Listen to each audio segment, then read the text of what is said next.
Donc, ça fait après 50 ans que je lis la Bible et que je suis fatigué. Non, pas 6 jours par semaine, 24 heures par jour, mais je lis depuis 50 ans. Je lis la Bible et j'essaie de lire tous les jours. J'aimerais dire que j'ai toujours lu tous les jours, mais majorité des jours. Et ma lecture, c'est 3 chapitres par jour. J'avais différents temps des périodes où je lisais plus ou moins, et je trouve que c'est une bonne balance pour moi. Quand je lisais plus, je trouvais que je courais trop et je ne méditais pas assez sur qu'est-ce qui est en train d'être dit. Donc, ça, c'est mon style. Tout ce que je vous suggère, c'est lire, si tu es chrétien, lis ta Bible. Parce que Dieu, c'est la nourriture. Il y a du monde qui dit, mais je lis des choses, je me rappelle de rien. Mais j'aime qu'est-ce que Bill Johnson a déjà dit. Il dit, j'ai mangé quelque chose mercredi, je ne me rappelle pas qu'est-ce que c'était, mais ça m'a fait du bien. Et on ne se rappelle pas toujours de qu'est-ce qu'on a lu, qu'est-ce qu'on a mangé, mais ça nous fait du bien. Et qu'est-ce qu'on lit dans la parole, c'est une nourriture pour toi, pour la partie spirituelle. Et c'est donné par Dieu. Et il n'y a aucune partie qui n'est pas importante. Donc, je vous suggère. Mais en lisant, je suis toujours surpris, parce que dernièrement, encore en lire, c'est des choses qui me sautent aux yeux comme si je ne les ai jamais vues auparavant. Oui, je suis certain que j'ai déjà lu, j'ai déjà même cité ces versets-là, mais il y a juste des parties. On les voit, les paragraphes, on voit tu sais, des fois, on voit en section, on voit les chapitres, les paragraphes, tu sais, mais, et même toute tu sais, la phrase. Mais, des fois, il y a 2, 3 mots dans la phrase qui, ping! Et c'est ça qui est arrivé dernièrement avec plusieurs fois, où Dieu me parle. Et c'est une des choses dernièrement, je suis en train de lire parce que j'étais en marque et on est dans la partie de du jardin où Jésus va avec ses disciples et naturellement, c'est Pierre Jean-Jacques qui vient avec lui comme d'habitude. Il les choisit souvent pour aller avec lui dans la parole. Pourquoi ils sont choisis pour ben, en tout cas, c'est sont spéciales, mais souvent pour une œuvre un peu spirituelle. Mais là, il leur demande, et en rentrant dans le jardin, il dit, il prie avec lui Pierre, Jacques Jean, et il commençait à éprouver de la frayeur et de l'angoisse. Et c'est comme si ça m'a jamais sauté auparavant. Et ça n'arrête pas là, parce que là, ça me saute aux yeux. Et il leur dit, mon âme est triste jusqu'à la mort. Il est comme, wow! Et puis moi, je suis en train de, wow! Comment ça que j'ai jamais vu ça? Je savais intellectuellement, je savais qu'il y avait une lutte émotionnelle, en dedans de lui, je savais qu'il était dans le frayeur et surtout une angoisse, une tristesse jusqu'à la mort. C'est des mots qui sont pesants, qui sont profonds, qui sont wow! Okay. Et pourquoi il est en train de vivre ça? Pour toi et pour moi? Il pourrait l'arrêter n'importe quelle fois. Un peu plus loin, il va transpirer le sang dans le jardin, tellement. Et c'est émotionnel. Et c'est pas vraiment ça que je veux parler, mais je veux parler à quel point que des petits bouts vont te sauter aux yeux. Des fois, c'est des chapitres. Des fois, c'est juste l'histoire. Mais des fois, c'est juste 2, 3 mots. Mais c'est comme s'ils sont éternels, sont profonds, sont incroyablement en train de témoigner. Voyez quel amour, alléluia, il a pour toi. Je veux te lire avant que je vois mon prochain point là-dedans, parce que c'est encore dans ma lecture. Pour dire franchement, que je suis en train de partager, c'est qu'est-ce que j'ai lu dernièrement. Les choses qui m'ont frappé. Mais ceci n'était pas dans ma lecture, mais je veux que tu comprennes quelque chose. Encore Pierre, Jean-Jacques, sont sur la montagne de transfiguration et Jésus est transféré devant eux. Et avec lui arrivent Moïse et Élie, puis ils sont en train de jaser avec lui. Et Pierre est en train de oh, wow, on va faire 3 tentes, puis tu sais. Et là, tout le coup, ils sont partis. il y a un nuage et Dieu parle. Et voici une voix fit entendre des cieux ces paroles. Celui-ci est mon fils bien-aimé. Puis le mot bien-aimé ici, c'est comme, wow, c'est comme une profondeur. Tu sais, avec ton enfant, mais c'est encore plus profond que ça. Il y a tellement d'amour pour son fils. Il le regarde. Et tu sais, j'ai mis tout, et c'est pas une exagération, j'ai mis toute mon affection en lui. C'est traduit délice. Il est tout. Et, il est mon, il est tout mon affection à lui. Je l'aime. C'est comme incroyable. Comme, tu regardes, je rappelle de regarder mes enfants, puis tu veux les manger, c'est ton bébé, là. C'est tellement bon. En tout cas, pas vraiment, mais c'est juste, mais c'est profond, et c'est encore plus profond que nous, parce que celui qui est amour aime de l'éternité. D'un amour mesuré par l'éternité. Il est en train de la regarder. Qui? Son fils. Son fils qui est en train d'y aller à Jérusalem. Parce qu'il y a une rencontre. Il est en train d'y aller vers le jardin. Il est en train d'y aller vers la croix. En Ésaïe 53, encore, il est en train de nous parler. Et voici qu'est-ce qui est prédit, mais aussi une description de tout ce qui va arriver à Jésus.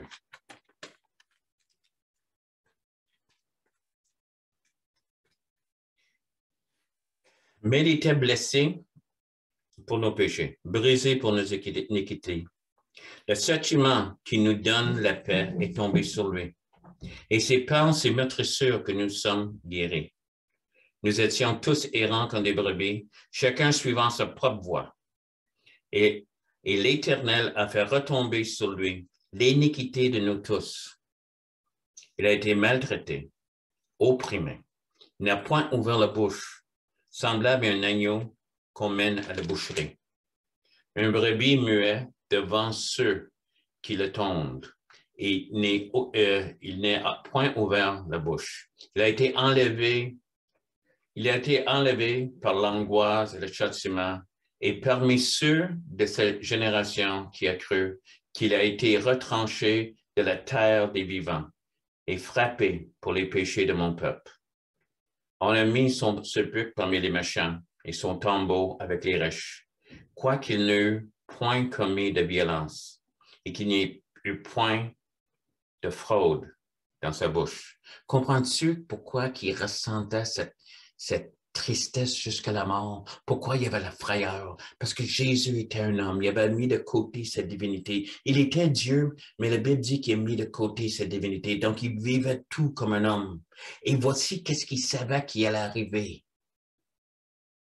C'était prédit. On voit comment ils l'ont maltraité, comme un brebis, comment il n'a pas parlé.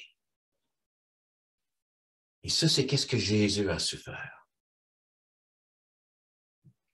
Qu'est-ce qui se passe avec le Père? Verset 10. Il a plu. Et le monde, il a pris plaisir à l'Éternel de le briser par la souffrance, après avoir livré sa vie en sacrifice pour le péché. Ça l'a plu à Dieu. C'est un Père. C'est un Père. Encore, je suis en train de lire ça. Et pour la première fois, ça me saute aux yeux en 50. C'est pas que j'ai pas lu le verset, je l'ai même cité, je l'ai dit. Et c'est la première fois qu'il a plu. J'ai regardé dans l'hébreu et c'est vraiment ça qu'il est en train de dire. Il y avait un plaisir à faire souffrir son fils. Comment un père peut faire ça? Voyez quel amour le Père nous a témoigné. Vois-tu ton amour? Parce que c'est venu clair dans mon cœur. Ça lui a plu pour toi, Dom. Et c'est plus pour toi qui est en train de m'écouter. Que tu sois chrétien ou non, ça lui a plu de donner son Fils, qu'il a souffert émotionnellement, physiquement, spirituellement, qui était coupé du Père pour la première fois de sa vie. Tu te rappelles qu'il était sur la croix et il disait Elohim, lama sabachthani, pourquoi m'as-tu abandonné? Parce qu'à ce moment, Dieu s'est tourné le dos.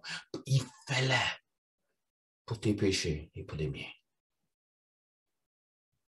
Voyez de quel amour, que même le Père peut avoir plaisir en quelque chose qui arrive à son Fils qui est si horrible. Mais cette idée de plaisir n'est pas de regarder souffrir, mais il regarde qu'est-ce qui est en train d'arriver. Il voit les foules et les foules. Il voit moi ici à Québec et toi où tu es en train d'écouter ça. Sauvé. Et si tu ne connais pas Jésus aujourd'hui, il l'a fait pour toi aussi parce que ça lui a plu pour le faire. Quand Jésus rentra, il y avait une frayeur. Il dit, j'avais une tristesse jusqu'à la mort. À la même temps, la Bible dit, il y avait une huile de joie sur lui. Je ne comprends pas. Moi, j'étais un peu... Mais il était joyeux de vivre ces expériences pour toi. Voyez quel amour. Réalise à quel point que Dieu t'aime. Parce que je ne réalise pas toujours. Ça c'est une autre chose que je prêche depuis longtemps. Au moins 30 ans. C'est comme, je dis aux gens, Dieu les aime, à quel point qu'il les aime. À la même temps, des fois, j'ai de misère à croire. Parce que je ne le mérite pas. Je n'ai pas mérité ça. Ces émotions jusqu'à la mort, que le Père, ça lui a plu, celui en qui il a mis toute son affection. Pas qu'il ne l'aimait pas, il a mis toute son affection. Et ça lui a plu de le regarder. Parce qu'il y avait quelque chose de plus grand, plus loin. Toi, moi. Si tu connais le Seigneur aujourd'hui, réalise à quel point il t'aime. À quel point il t'aime. Comment il mérite nos louanges, comment il mérite notre vie, comment il mérite tout. Et combien plus est-ce qu'il veut agir pour toi et rencontrer tes besoins. Mais j'aimerais juste souligner une petite chose. Si Dieu ne me ferait jamais rien encore, il mérite la louange, juste à cause de la croix de Calvaire. C'est tout. Mais depuis que je connais Jésus, depuis 50 ans, il agit tellement, tellement. Et il veut agir pour toi aujourd'hui. Je ne connais pas ton besoin. Ça peut être une guérison, ça peut être financièrement. Ça se peut être juste, tu te sens perdu, tu es attaqué par la dépression, tu es attaqué. Et je veux savoir que tu saches, sachez à quel point Dieu t'aime. Et à cause de cet amour, combien il va agir pour toi. Je veux juste prier. Seigneur, tu vois mon frère, tu vois ma soeur. Dans le nom de Jésus, Saint-Esprit, Saint-Esprit, les lettres qu'on reçoit ne sont pas la fin, le verdict. Tu pourvois au-delà. Tu es celui qui remplit la vie. Tu es celui qui guérit aussi. Dans le nom de Jésus, tu vois les besoins qui sont là. Tu rouvres les oreilles, Seigneur. Tu rouvres les yeux. Merci, Seigneur, pour ta main contre l'atroce des autres choses. Seigneur, remplis les vies qui sont dans la solitude, Seigneur. Tu vois les hommes et les femmes de Dieu qui sont maintenant en train de prier pour ta main d'agir au Canada, Seigneur, à travers le monde, partout. Seigneur, on se met avec eux parce que tu aimes et que ton amour se manifeste à travers le monde. Merci, Jésus. Alléluia. Si tu ne connais pas Jésus aujourd'hui, voyez quel amour qu'il a pour toi. Ça pleure son Père qui aimait son Fils, qui a mis toute son affection. Il l'a envoyé mourir pour tes péchés, pour mes péchés, afin que tu aies une entrée libre en l'acceptant dans ta vie.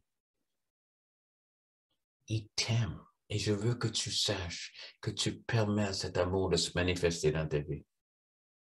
Si tu voudras, on va prier maintenant. Si tu veux recevoir Jésus, juste répète après moi. Seigneur Jésus, je demande pardon pour mes péchés. J'accepte que tu es mort à ma place. J'accepte que tu m'aimes d'un amour infini. Pardonne-moi, Seigneur. Deviens le Seigneur de ma vie. Si tu as fait ça, c'est fait. Si tu l'as fait sincèrement, c'est fait. Tu es pardonné et tu es maintenant un enfant de Dieu. C'est important que tu trouves une place avec des personnes qui croient la même chose que toi.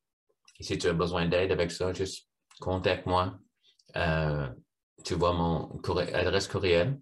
Si tu as d'autres questions, contacte-moi. Si tu n'es pas d'accord avec ce que je viens de dire, contacte-moi. J'aimerais ça discuter avec toi. Tous les samedis soirs à 7 heures, nous avons une rencontre Zoom. Ça, c'est notre rencontre de l'Église. Et tu seras bienvenu de nous rejoindre. Et peut-être tu as des questions, peut-être d'autres questions aussi. On a eu des temps intéressants avec les discussions qu'on a eues dernièrement. Et on garantit des questions. Pas toujours toutes les réponses, mais tu seras satisfait. Puis on prie les uns pour les autres et Dieu agit. On est vraiment... hier soir, on l'a fait. Aujourd'hui, c'est dimanche. Hier soir, c'était samedi. Et on est tellement béni par la présence de Dieu. Et si tu aimerais être avec nous et tu n'as pas d'autre place, juste viens. Tu seras bienvenu. Merci de m'avoir écouté. À la prochaine. Bye bye.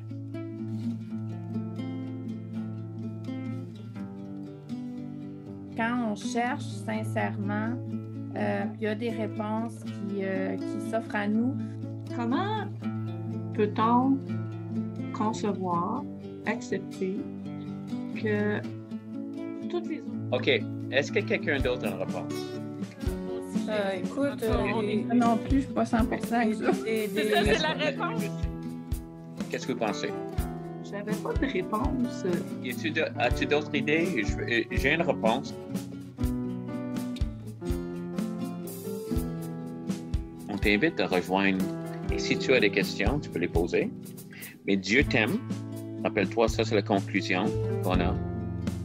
Et il veut rencontrer tes besoins. Puis la parole nous dit que Dieu ne rejette pas un cœur brisé puis un esprit contrit.